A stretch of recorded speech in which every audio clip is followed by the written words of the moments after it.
Olá, seres, boa tarde ou bom dia, dependendo do horário que você esteja vendo esse vídeo.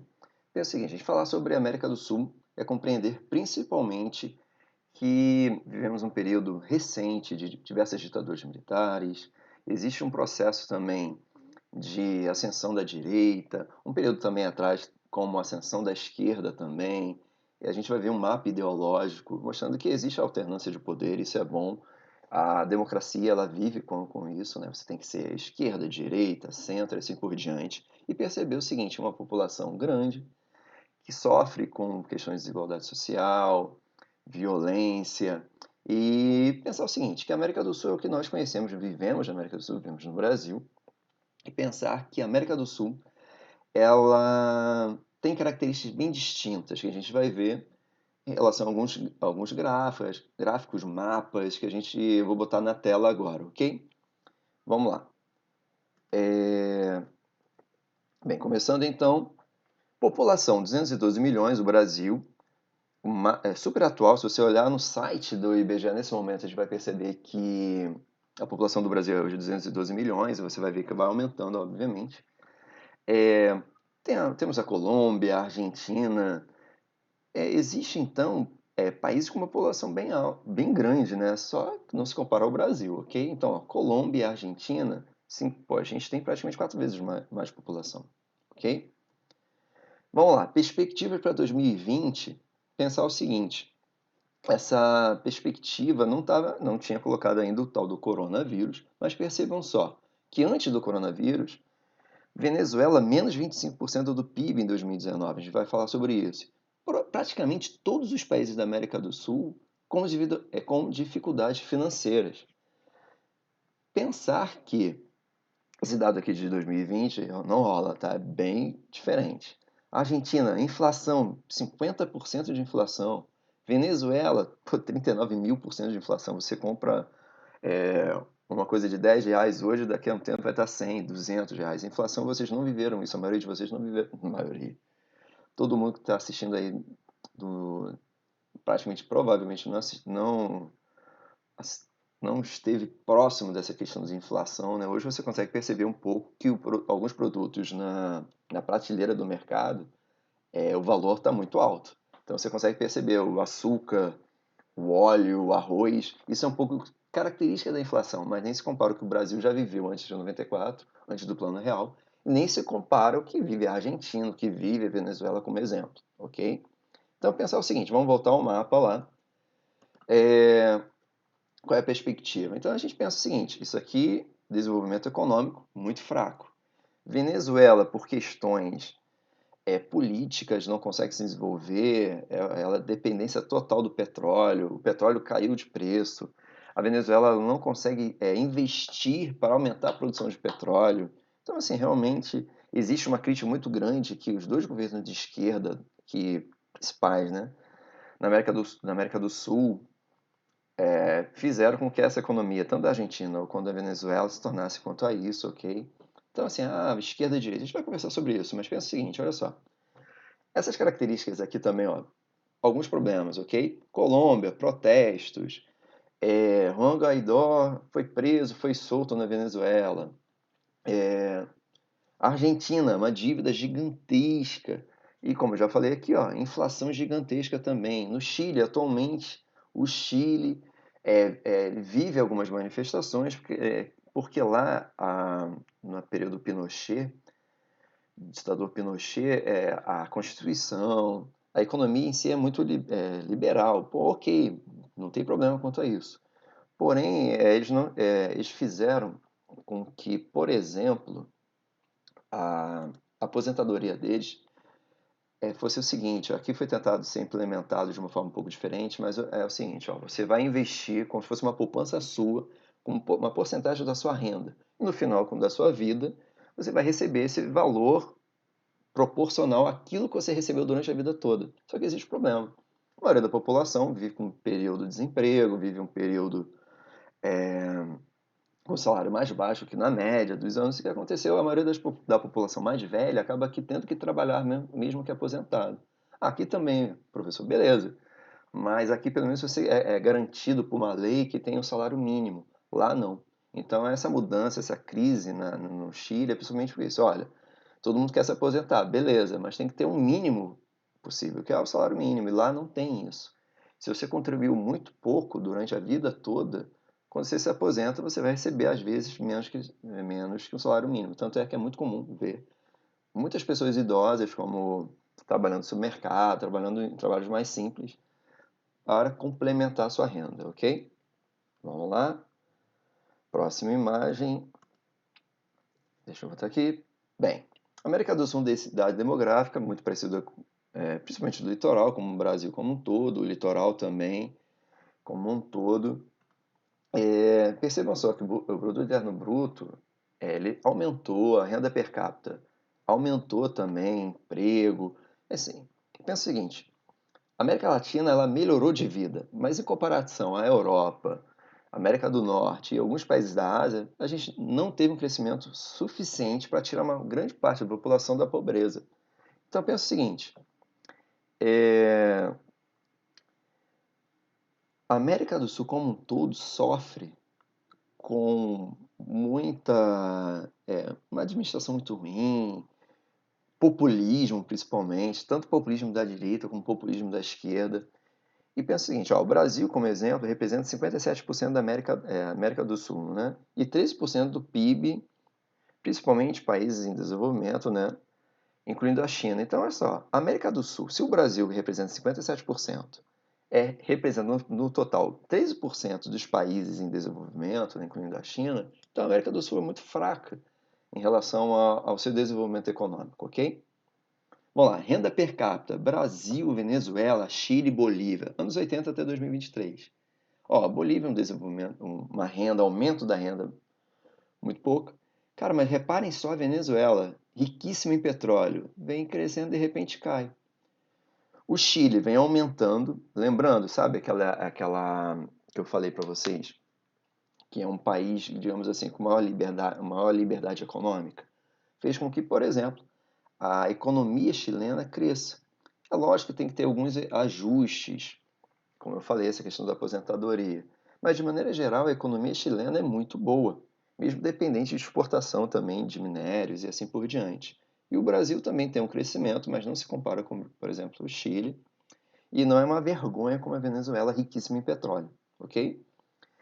É colocado assim, geração perdida é o seguinte, existe na América do Sul, principalmente, um índice muito grande de jovens desempregados. Tem um total desemprego, porque 12, o Brasil atualmente é 13 a 14 por causa do Covid, mas perceba só que o número de desempregados é muito alto na população jovem. Isso é muito ruim. Tanto é que está fazendo as pessoas saírem mais tarde das casas dos pais. Não consegue casar, ou casa e vai morar com os pais e assim por diante. Mapa ideológico, olha que interessante. Na década de 2011, como exemplo, a maioria dos países da América do Sul tinham o quê? Uma ideologia, o presidente mais à esquerda. Por conta naturalmente dessa mudança, né, existe uma alternância do poder normal, né, no Brasil. Um período com Fernando Henrique, depois veio Lula, agora vem Bolsonaro. Então existe uma alternância, isso é ótimo, ok? Existe também, todo o governo, às vezes, quando ele se reelege, ele também tem um problema relativo a... Ele começa se tornar cada vez mais populista para ficar mais tempo no poder. E isso acaba diminuindo ou dificultando a economia do país, como exemplo, com algumas medidas populistas demais, ok? Então vamos voltar lá, para não ficarmos muito tempo. Foi. Então pensa o seguinte, existe uma alternância de poder, isso é muito bom, e existe exatamente o seguinte, ó, convulsões sociais, protestos da esquerda indo para a direita, ok? O Chile se mantendo ó, mais à direita, um governo mais à esquerda e assim por diante. O Brasil também. Diferentemente da Venezuela, que Maduro, Hugo Chávez estão lá e destruindo a economia venezuelana, ok? Existe também bloqueio americano também, mas pensar o seguinte, que a Venezuela em si, essa não alternância, uma ditadura faz com que a economia seja destruída e assim por diante, ok? Tanto é que eles são ricos de petróleo e não conseguem pagar suas contas, ok? Tem inflação gigantesca. A gente viveu também na América Latina um período que é ditaduras militares, principalmente no Brasil, de 64 a 85, Uruguai, Argentina e Chile. Fatos da ditadura militar é o seguinte também, né, que existe um período, pelo menos no Brasil, que fala o seguinte, na ditadura militar não existia tanta violência, não existia tanta... a educação era melhor. Cara, não era. A população na educação em si, tinha acesso à educação, era muito pequena. O desenvolvimento econômico no período militar, você construiu Itaipu, você construiu a ponte, Rio-Niterói, mas foi com dinheiro emprestado em dólar. Quando teve a crise do petróleo, que foi um aumento do preço do petróleo, o Brasil se lascou, ficou totalmente endividado. Então, assim, regime militar de direita ou de esquerda não é bom. Não existe alternância de poder e assim por diante. Então, a ditadura militar foi muito boa. Não foi, nunca será em qualquer parte do mundo, de direita ou de esquerda, ok? Então, voltando lá na imagem, deixa eu botar aqui de novo. Foi. Reparem só, existe logicamente relato, métodos de tortura. Durante a ditadura, por exemplo, o Congresso foi fechado algumas vezes. O PIB cresceu, mas o PIB cresceu a partir do desenvolvimento em relação a endividamento, ok? Então pensar o seguinte, cara, não é certo pensar que ditadura de direita ou de esquerda vai solucionar alguma coisa. Tem que ser democracia, que é uma coisa ruim, mas pelo menos você pode votar e ter alternância. Lula saiu, Dilma foi impeachmentada, Bolsonaro está aí, daqui a um tempo você vota de novo Bolsonaro ou tira o Bolsonaro e assim por diante, ok? Bem, exportações latino-americanas, ou seja, principalmente o Brasil ele depende muito da China, principalmente compra, né, de soja, é, a soja é o principal, né, carne e assim por diante. Então, o Brasil ele tem uma dependência muito grande e o Brasil, por conta do Mercosul, vende muito para os países que são membros do Mercosul, Paraguai, Uruguai e Argentina. Tá? O Uruguai também ele é um grande exportador de outros países, mas assim, o Brasil ele consome e vende muito também. Tá? Pensar, por exemplo, que a Argentina exporta muito para o Brasil, o Paraguai exporta muito também, ok? Vamos lá, América do Sul em números. Dá um pause, dá uma olhada nisso aqui, são números bem interessantes, ok? 54% da soja do mundo como um todo, 30% de grãos. Então, assim, a economia rural da América do Sul é muito grande. A gente vende muito minério e também produtos agrícolas, ok? Falar sobre gasoduto. Hoje a gente tem um monte de carro, tem um posto, né? Posto de gasolina e assim por diante. Posto de gasolina, hoje você pode botar o GNV no seu carro. Hoje, aqui em casa, por exemplo, o gás é gás encanado. Então, é o seguinte, o gás vem principalmente da Bolívia. Foi feito um acordo na época da Petrobras, os gasodutos foram construídos. E existe hoje uma disputa, existe do que a Bolívia acredita que cada vez mais tem que aumentar o preço do gás. E o Brasil não quer aumentar o preço do gás. Então existe sempre uma disputa política quanto a isso. E pensar que, enquanto que a Europa ela é toda ligada em gasoduto, o Brasil começou isso há alguns anos atrás, principalmente com o incentivo da Petrobras. Atualmente, foi aberto o mercado. Isso significa o quê? Que empresas, além da Petrobras, poderão construir gasodutos. Isso vai facilitar em muito o barateamento do gás. Que, por exemplo, padaria utiliza o quê? Carvão? Não, padaria usa gás natural. Então, o preço do pão depende do gás. E assim por diante. Outras empresas também utilizam muito gás. Além das nossas casas, o carro também.